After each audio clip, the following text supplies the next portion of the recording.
Hey there, and welcome to the video. Today we're here to talk about this this sound, the schwa. Imagine, if you will, that you are a moody teenager, and suddenly your mum comes to your bedroom and asks you, "Are you hungry?" To which you might reply, This is the schwa sound, and it's right here in the middle of the IPA vowel chart.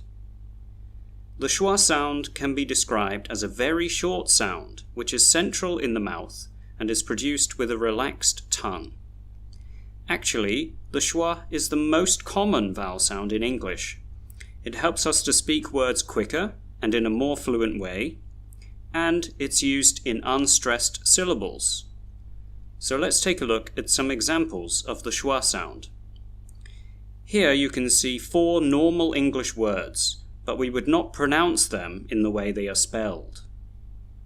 By that I mean power, harbor, prolong, annoy.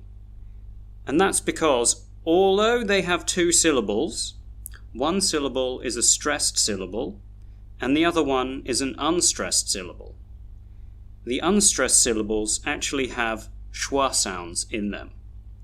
So we should hear power, power, harbor, harbor,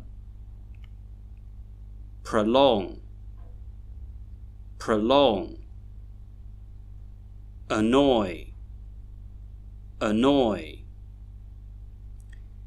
And how about some longer words?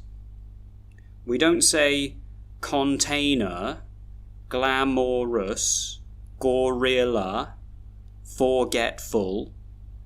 No. That's because we have this pattern of stressed and unstressed syllables. So here we can hear container, container, glamorous, glamorous, gorilla, gorilla, forgetful, forgetful. And just for fun, let's have a look at some even longer words.